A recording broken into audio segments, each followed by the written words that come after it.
요즘은 어떤지 잘 모르겠는데요. 예전에는 기도원들이 참 활성화되었었습니다.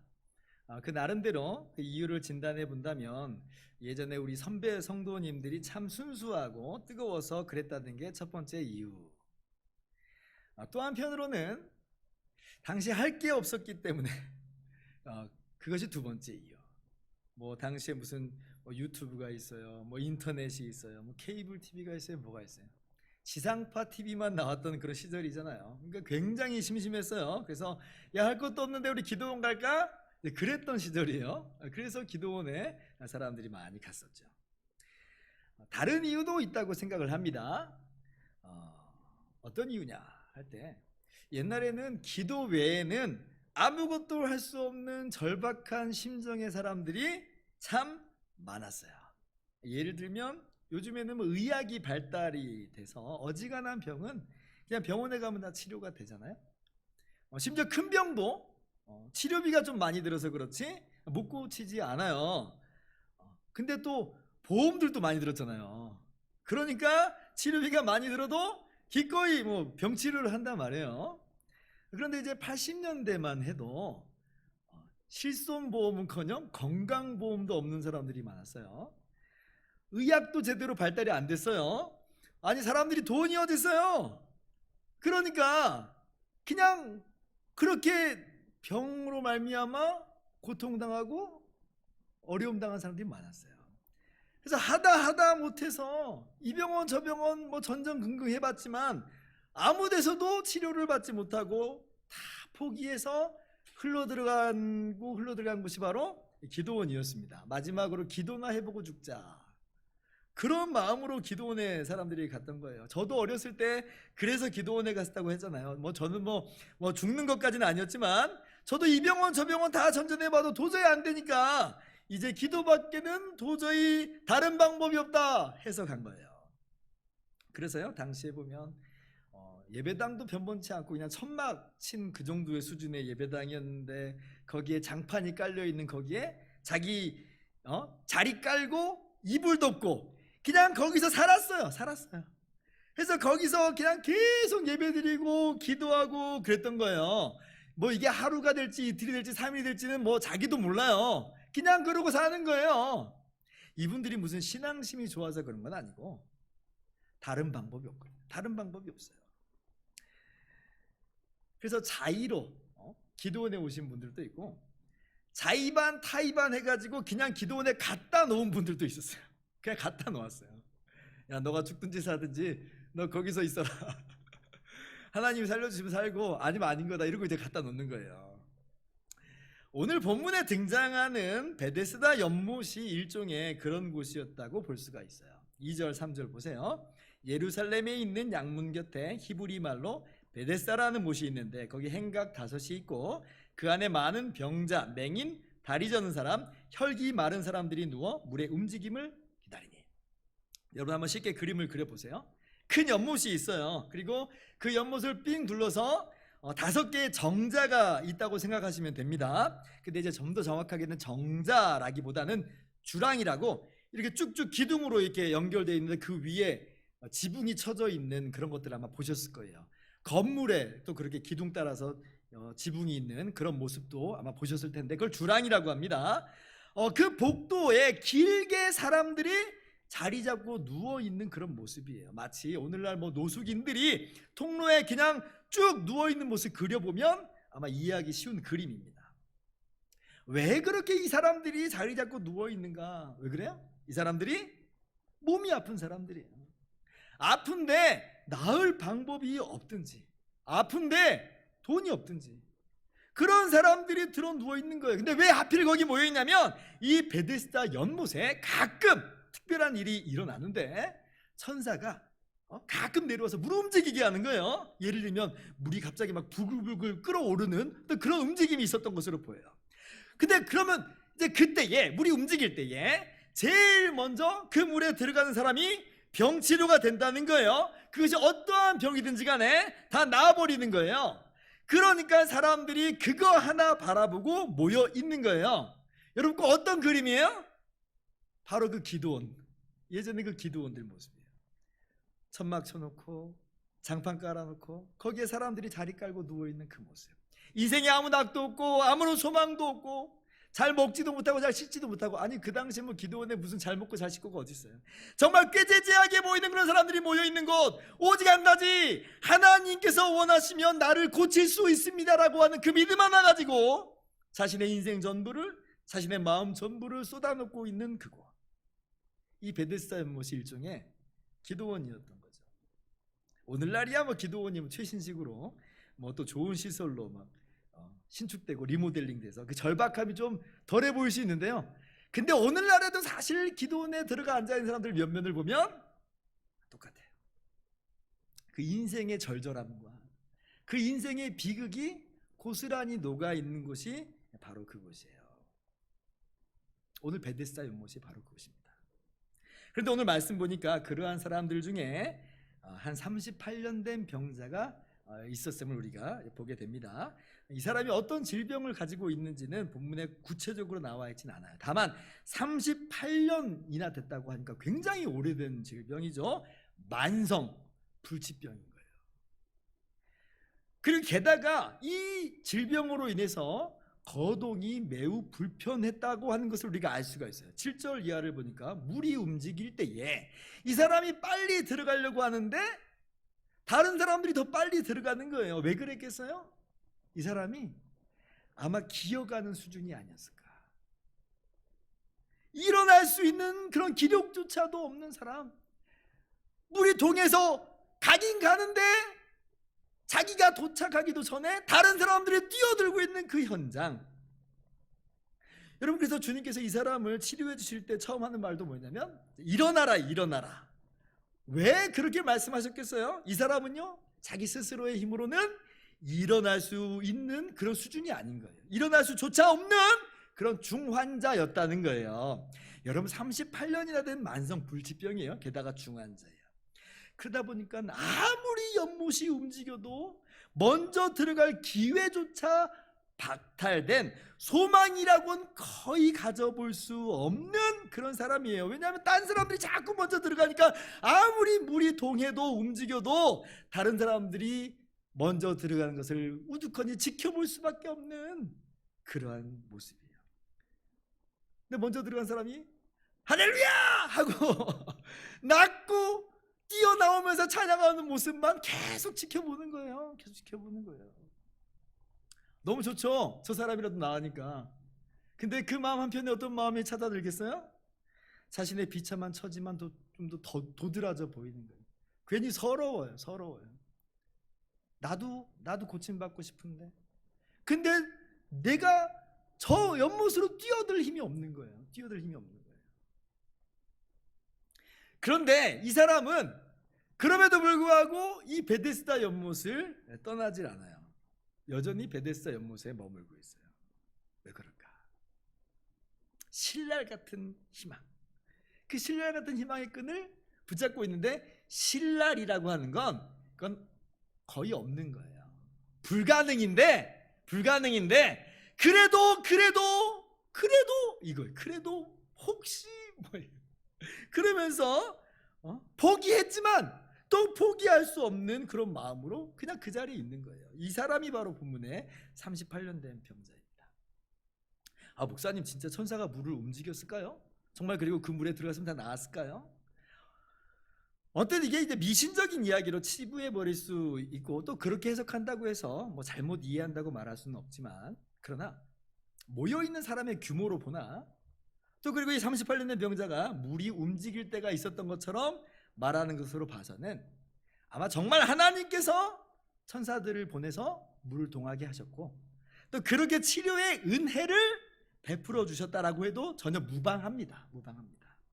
근데 아무튼 문제는 뭐냐면, 이러한 방식으로는 이 38년 된 병자에게는 아무런 소망이 없다는 거예요. 희망고문. 그러던 어느 날 예수님께서 이 38년 된 병자를 찾아와 주십니다. 그리고 물으세요. 네가 낫기를 원하느냐? 자, 38년 된 병자가 대답합니다. 7절 말씀이에요. 읽어봅니다. 시작.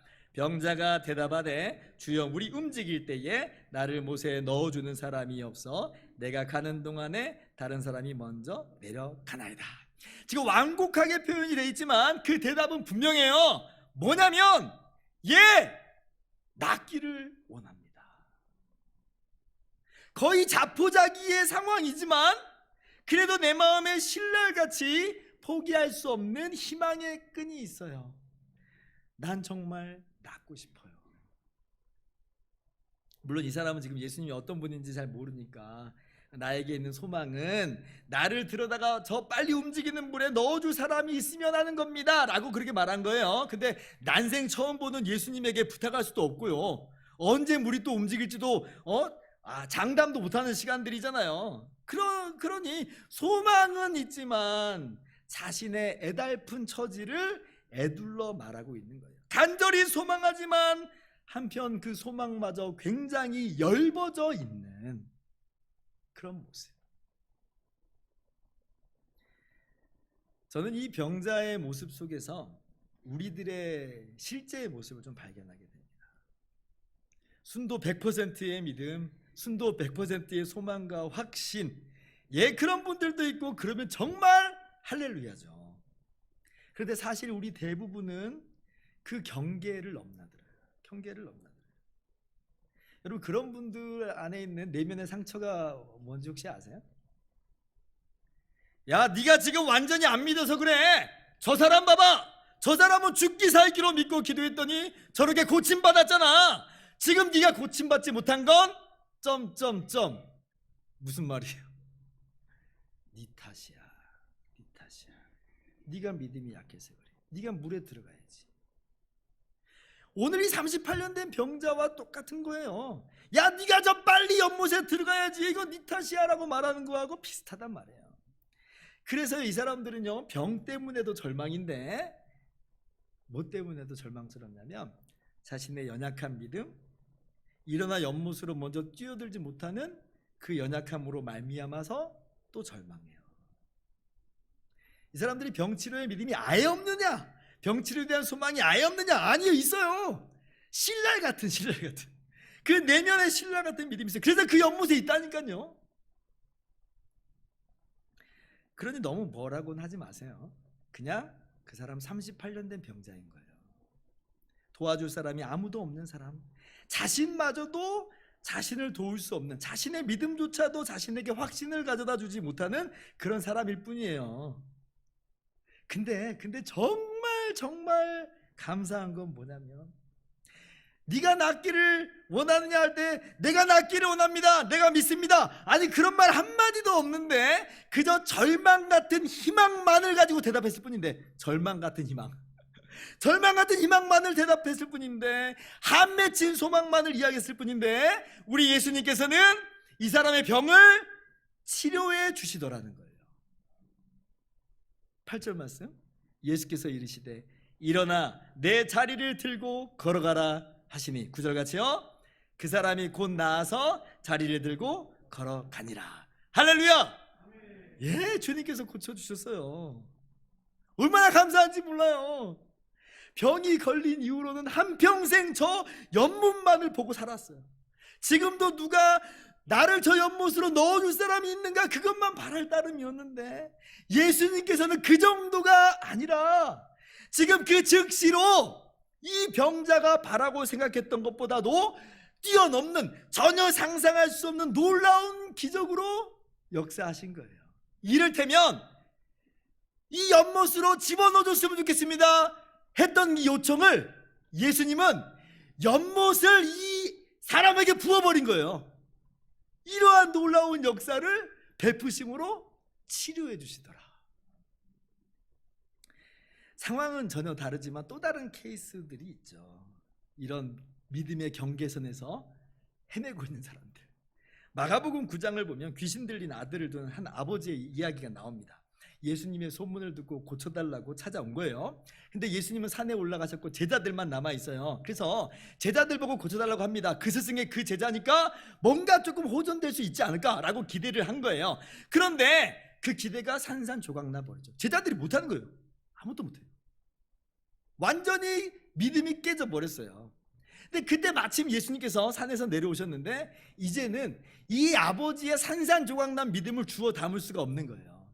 그래서 하는 말이 뭐예요? 예수님께 무엇을 하실 수 있거든 우리를 불쌍히 여기사 도와주옵소서. 무엇을 하실 수 있거든, 이게 무슨 말이에요? 도와주시면 정말 참 좋겠는데 그게 내 마음속 깊은 곳에서 애원이긴 한데, 그런데 못하더라도 뭐 그건 어쩔 수 없지요. 이게 이제 무엇을 할 수 있거든요. 부서진 믿음, 절망의 믿음, 절망의 믿음, 깨어진 믿음. 그때 주님께서 뭐라고 하세요? 할 수 있거든이 무슨 말이냐? 믿는 자에게는 능히 하지 못할 일이 없느니라. 그러니까 이제 이 아버지가 정신이 화뜩 드는 거예요. 버뜩 들어가지고 내가 믿나이다 그래요. 근데 그 뒤에 뭐라고 말해요? 나의 믿음 없는 것을 도와주소서. 아니, 정신이 들긴 했는데, 그래서 믿는다고 말했는데 자기가 믿는다고 말해놓고도 이 믿음을 자기가 장담을 못하는 거예요. 순도 100% 아니요, 차마 그렇게 말 못하겠다는 거예요. 부서진 믿음이고, 이 부서진 믿음을 자기 스스로 주워 담을 능력이 없어요. 능력이 없어요. 그러니까 나의 믿음 없는 것을 도와주소서예요.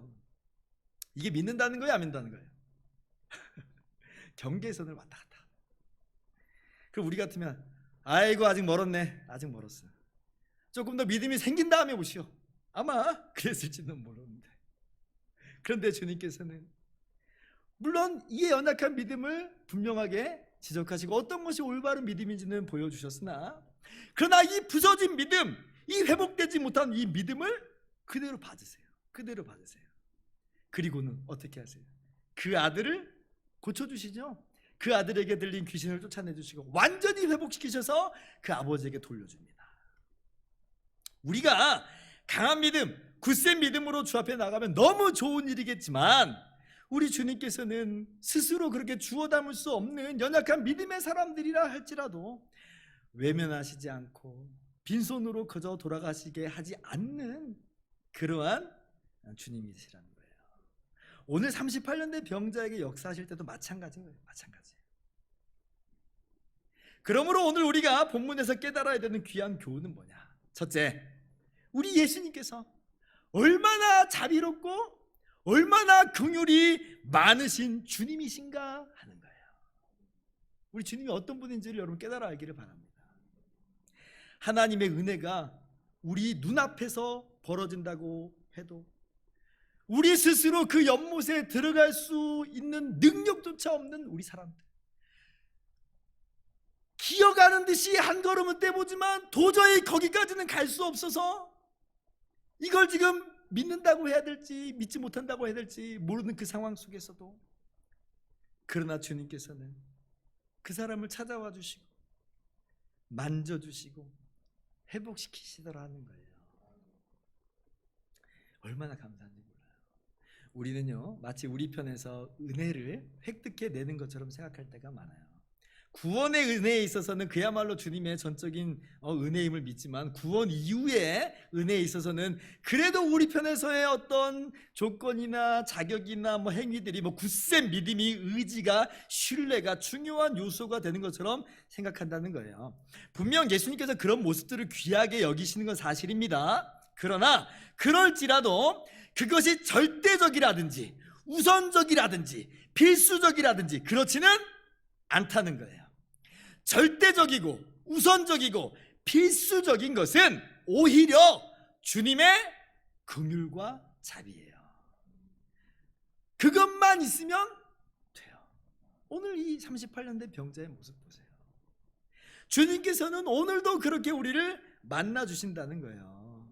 그러므로 여러분, 내 믿음이 너무 연약하다고 좌절하지 마세요. 이 모양으로는 주님께 나아갈 만한 자격조차 없는 곳이라고 그렇게 생각하지도 마세요. 오히려 주님께서 원하시는 것은 뭐냐면, 세상에 나를 도울 사람 아무도 없고 세상에 내가 의지할 만한 것 아무것도 없나이다 하는 상한 마음, 가난한 마음, 깨진 마음, 부서진 마음, 그 마음이면 족한 거예요. 오늘 말씀 보면서 다시금 용기를 가지시기를 바랍니다. 나도 소망이 있구나. 나도 소망이 있구나. 나 같은 사람도 소망이 있구나. 여러분, 나 자신에게 소망이 걸려 있는 게 아니라 주님의 자비와 주님의 긍휼에 소망이 걸려 있는 거예요. 제가 좋아하는 찬양 가사 중에 이런 내용이 있어요. 내가 연약할수록 더욱 귀히 여기사 높은 보좌 위에서 낮은 나를 보시네. 날 사랑하신,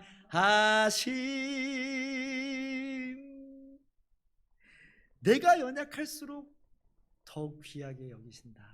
저는 그 가사가요 너무너무 좋아요. 너무너무 위로가 돼요. 왜냐하면 저 그렇게 강한 사람 아니거든요. 저 믿음 그렇게 대단한 사람이 아니거든요. 제 믿음으로 평가하신다면 저는 지금 몇 번째가 될지 모르겠어요. 제일 먼저 뛰어가는 사람 저는 아닌 것 같아요. 그럼 저는 그냥 끝인가요? 그렇게 여겨질 때가 참 많은데, 그런데 주님은 그러한 연약한 저에게 또 우리들을 찾아와 주시고 만나 주시고 편안한 은혜를 베풀어 주신다는 거예요. 여러분, 정말 자비와 긍휼이 풍성하신 주님이심을 깨닫고 그 주님을 만나시고 그 주님을 누리게 되시기를 주님의 이름으로 축원합니다. 둘째로 주시는 교훈은, 은혜를 받아 누린 후에는, 그럼 이제는 죄를 멀리하는 삶을 살기에 힘써야 된다는 것입니다. 오늘 이 38년 된 병자의 치료 이후의 모습에 대한 평가, 극과 극으로 좀 갈려요. 어떤 분들은 이 사람은 육신의 병은 치료받았을지 몰라도 그 영혼은 여전히 병들어 있는 것에 불과하다라고 혹평하시는 분들이 있어요. 근데 또 어떤 분들은 이 사람은 완전히 변화됐고 앞으로도 변화된 삶이 기대된다는 그런 긍정적인 시각을 갖고 보시는 분들이 있어요. 다들 그렇게 보는 이유가 있어요. 성경적인 근거가 있어요. 혹평하시는 분은, 자 10절 이하를 보세요. 이 38년 된 병자가 나아서 일어났어요. 자리를 들고 걸어가게 되었어요. 그런데 정작 자기를 고치신 분이 누구인지는 잘 모르는 거예요. 12절 보면 그들이 묻되 너에게 자리를 들고 걸어가라 하는 사람이 누구냐 하되, 이 사람이 그가 누구인지를 알지를 못하는 거예요. 아니, 세상에 자기를 고쳐주셨는데 어떻게 그걸 모를 수 있냐는 거죠. 이걸 좀 좋게 봐준다면 그나마 이 사람이 이제 나와서 걷게 되니까 막 옆에 있는 사람들이 깜짝 놀랐겠잖아요. 아니 38년 동안 지금 그렇게 자리에 누워있는 사람인데 아니 저 사람이 걷고 있다니 하면서 막 우르르 사람들이 막 몰려오겠죠. 그러니까 이 사람도 좋아서 와 나 나왔어, 사람들도 우르르 몰려오는 사이에 예수님이 자리를 잠깐 다 피하신 거예요. 그러니까 나를 고쳐주신 분 바로 아니 어디 가셨지? 이럴 수 있는 거죠. 이럴 수 있는 거죠. 자신도 놀래가지고 경황이 없을 수 있으니까. 근데 이제 더 결정적인 이유는 뭘로 두냐면, 이제 10절에 보면 이제 하필 이 날이 안식일이었어요. 안식일. 그래서 유대인들이 이제 비난을 하는 거예요. 아니 지금 네 행동, 일어나서 자리를 들고 걸어가는 이 행동은 안식일에 위배된다는 거예요. 위배된다. 옳지 않아. 이렇게 얘기하는 거예요. 근데 나중에 예수님께서 성전에서 이 사람 다시 만나주세요. 그래서 이 사람이 나를 고쳐주신 분은 예수님이구나라는 걸 알게 됐습니다. 그러니까 15절에 유대인들에게 가서 자기를 고친 일은 예수라 하니라. 아니 뭔가 좀 고자질 같은 느낌 좀 들잖아요. 핑계는 예수님께 돌리고 자신은 벗어나는 그런 모양 같아 보이는 그런 형국인 것 같아요. 그래서 16절 이하를 보면 예수님이 그때부터 유대인들에게 박해를 당하는 이제 계기가 되는 겁니다. 야, 이 사람 봐! 이 사람 못돼 먹은 사람 많네. 이제 그렇게 혹평을 하는 거예요. 저도 그래서 그런 식으로 예전에 설교를 더러 했었어요. 그런데 이제 긍정적으로 보시는 분들의 관점은 좀 달라요. 자, 이 사람이 안식일에 그런 일을 하면 안 된다는 거, 소위 유대인들의 전통을 몰랐겠느냐? 알았겠죠. 자기도 유대인인데. 그런데 주님께서 자리를 들고 걸어가라고 하니까 걸어간 거예요. 이게 무슨 얘기냐면 나는 주님의 권위를 인정한다는 거예요. 지금 안식일인데 걸어가라고 했으니까 나는 걸어간다는 거예요. 또 11절도 보세요. 유대인들이 옳지 않아 했는데 누가 뭐래도 나를 고치신 분이 자리를 들고 일어나라고 걸어가라고 했는데 나는 그렇게 하는 거야. 그러니까 이렇게 당당한 자세로 읽으면 또 다르잖아요. 아까 그 느낌이 다르잖아요. 그리고 14절에 자, 예수님과 이 사람이 다시 만난 장소가 어디냐면 성전입니다. 성전. 여러분이 38년 된 병자가 나왔으면 뭐 하겠어요? 여러분이 나왔으면 뭐 하겠어요? 아마 가족하고 그냥 파티를 한다든지 아니면 여행을 떠난다든지 그럴 수 있잖아요. 그런데 이 사람은 지금 성전에 있지 않느냐, 감사하고 있는 거다, 예배하고 있는 거다, 이제 그러는 거예요. 그래서 고자질이 아니라 15절 이하는 유대인들이 조사에 들어갔으니까, 그러니까 그 조사에 답하는 의무일 뿐이고, 오히려 계속해서 말하는 게 뭐냐면 나를 고치신 분이다라고 지금 이야기하는 것을 보아서 지금 예수님을 도리어 증거하고 있는 것이다라고 이제 그런 관점을 갖고 이야기하는 거예요. 그러니까 그 이야기를 들으니까 또 그런 것 같아요. 그래서 제가 잘 모르겠더라고요. 이 사람이 지금 어떠한 마음가짐으로 이러한 행동들을 하고 있는지. 나중에 천국에서 혹시 만나면 물어보려고요. 어떠한 모습이었습니까? 물어보려고 그래요. 그러나 분명한 것 한 가지는 은혜를 받아 누리게 된 자의 마땅한 자세를 주님께서 명확하게 알려주셨다는 거예요. 14절입니다. 같이 한번 읽어봅시다. 시작. 그 후에 예수께서 성전에서 그 사람을 만나 이르시되 보라 내가 나왔으니 더 심한 것이 생기지 않게 다시는 죄를 범하지 말라.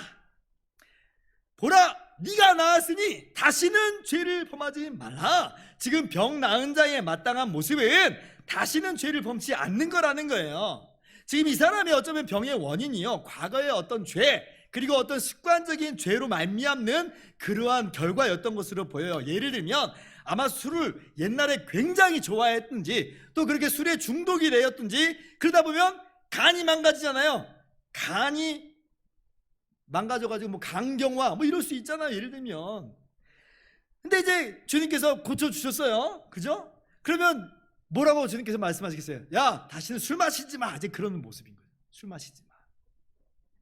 그러니까 너무 당연한 이야기예요. 은혜 받은 자는 그 은혜를 쏟아버리는 그런 어리석은 행동을 해서는 안 되는 거예요. 내가 지금 나았다고 해서 다시 내 마음대로 내 뜻대로 사는 것은 올바른 모습은 아니라는 거예요. 은혜를 받은 자면 은혜를 받은 자답게 살아가는 모양이 우리들에게 요구된다. 주님께서 그것을 우리에게 말씀하고 계시는 거예요. 은혜는요, 그래서 단순히 죄를 덮는 그런 것만으로 여기는 게 아니라 나아가서 이 은혜는 그 죄를 이기게 하는 능력임을 우리가 인정하고 나가는 거예요. 그 은혜를 입어서 죄를 멀리하고 죄와 싸우는 것이 정말 은혜 받은 사람의 마땅한 모습이라는 겁니다. 그런데 주위를 둘러보면 의외로 주님께서 이렇게 거저주시는 은혜를, 놀라운 은혜를 주셨음에도 불구하고 그 은혜를 쏟아버리는 경우들이 덜어 있어요. 아니 그런 사람이 어디 있을까 싶은데 의외로 그런 사람들이 있어요. 어쩜 많을지도 모르겠어요. 제가 어렸을 때 사건인데 아직도 기억에 잊혀지지 않는 그런 일이 있어요. 아주 옛날에 제가 한번 말씀드린 적이 있는데 저희 어머니 친구 이야기입니다. 제가 영순이 이모라고 불렀던 분인데, 근데 이분이 어느 날 이제 질병에 걸려서 병원에서 사형 선고를 받았습니다. 아마 제 기억으로는 암에 걸렸던 것처럼 보여요. 살 소망이 끊어진 거예요. 병원에서 안 된다니까. 당시에 또 옛날이잖아, 옛날. 그러니까 이 사람이요, 이 이모가요, 그냥 거기에서 낙심이 된 거예요. 근데 이제 그때 이제 저희 어머니께서 그 기회를 통해서 예수님을 증거하고 복음을 증거하고 이분 예수 믿었어요. 그리고 저희 어머니가 기도원 가면 살아 이래가지고요, 이분이요 기도원에 갔어요. 마치 지금 베데스다 연못에 가는 그 모양으로 기도원에 간 거예요. 전 마지막 지푸라기라도 잡고 싶은 그 마음, 신라 같은 그 희망을 가지고 가서 기도를 했죠. 근데 정말 놀라운 것은 진짜 나아버렸어요. 그래서 병원에서 검사를 다시 했는데 깨끗해졌다는 거예요. 정말 놀랐어요. 주변에 있는 모든 사람들이 다 놀랐어요. 얼마나 즐겁고 얼마나 기뻤겠어요. 그래서요, 그분이 정말 열심히 교회도 다니고 신앙생활도 했습니다. 그런데 얼마 지나지 않아서 시간이 조금 흐르니까 그 마음이 그만 나태해지는 거예요. 그 감격, 그 기쁨 다 사라지고 세상 것이 다시 크게 보이는 거죠. 죽음 앞에서는 이 세상 것이 아무것도 아니었어요. 다 헛된 거였어요. 그런데 살게 되니까 세상 것들이 다시 눈에 들어와요. 그 세상의 것이 더 즐겁게 보이고 더 행복해 보이고, 그러니까 그 시절 그 모습으로 자꾸 돌아가 버리더니 결국은 다시 교회를 안 나오고 예배를 안 드리고 예수님을 떠나버리고 말았습니다. 제 기억이 정확한지 모르겠지만 1년인가 2년인가 뒤에 다시 그 암이 재발을 했어요. 그래서 마침내는 끝끝내 돌아오지 않고, 예수님께로 돌아오지 않고 그냥 세상을 떠났던 제 기억이 있어요. 거봐, 예수님 떠나니까 그렇게 재발하는 거야, 이 말씀 드리려고 하는 게 아니고, 의외로 은혜를 받았음에도 불구하고 그 은혜를 망각하는 경우들이 많다는 거예요. 그래서 제 어렸을 때 굉장히 아쉬운 기억으로 남아있어요. 오늘 동일한 말씀입니다. 네가 나았으니 다시는 죄를 범하지 말라. 당연하죠. 저는 절대 안 그럴 거예요. 예, 정말 그런 마음 변치 않기를 바라요. 그런데 당연하지만은 않아요. 왜 당연하지만 않냐면, 왜냐하면 우리 안에 있는 죄성이 비록 뿌리는 잘렸지만 강력하게 그 기세를 떨치고 있어요. 그래서 우리를 자꾸 과거로 회귀시키려고 하는 거예요. 게다가 사탄이 우리 대적 사탄이 계속해서 우리를 유혹하고 넘어뜨리려고 으르렁거리고 있는 거예요. 예수님께로 뺏겨버렸잖아요. 그럼 다시 찾아오려고 사탄이 갖은 수를 다 쓴다는 거예요. 그리고요, 세상의 유혹이, 세상의 좋은 것들이 얼마나 많은지 몰라요. 우리가 좋아할 만한 것으로 막 다시 판을 벌여놔요. 그러니까 우리가 이 믿음 지키는 것 당연하지만은 않아요. 저절로 되지는 않는다는 말이에요. 그렇기 때문에 다짐하는 게 필요합니다. 그리고 우리의 연약함을 항상 주님께 아뢰면서 주님 도와주십시오라고 구해야 되는 거예요. 감사한 것은 우리의 연약함에도 불구하고 구원하시고 치료하시는 주님께서 여전히 우리의 연약함을 도우시기 위해서 우리와 함께 하신다는 거예요. 함께 하세요. 그러므로 주님의 도우심을 구하고 주님의 도우심을 힘입어서 죄를 멀리하고 죄와 맞서 싸우시는 저와 여러분 모두 되기를 주님의 이름으로 축원합니다. 이제 말씀을 마칩니다. 오늘 베데스다 연못, 은혜의 현장이고 기적의 현장이에요. 소망이 없는 우리에게 주님께서 찾아와 주셔서 생명을 주셨고, 지금은 우리의 사정과 형편을 주님께서 다 아시고 우리 연약한 믿음마저도 어루만져 주세요. 여러분, 주님의 자비와 주님의 긍휼을 바라봅시다. 우리의 진짜 소망은, 우리의 진짜 힘은 내가 가진 그 어떤 것이 아니라 주님 그 자체예요. 주님 그 자체. 주님께서 얼마나 우리를 사랑하신지 모르겠다고요? 제가 항상 십자가를 보라고 했잖아요. 십자가를 보면 주님의 그 자비와 주님의 긍휼하심이 어느 정도인지를 우리가 알 수 있어요. 우리가 죄인 되었을 때에 십자가에서 죽기까지 하신 그분이에요. 주님의 자비와 주님의 긍휼을 바라보시기를 바라고, 그러한 주님의 은혜를 풍성하게 누리시기를 바랍니다. 그리고 나아가서 그 은혜를 힘입어서 죄를 멀리하고 죄와 맞서 싸우시는 저와 여러분 모두 되기를 주님의 이름으로 축원합니다. 기도하겠습니다.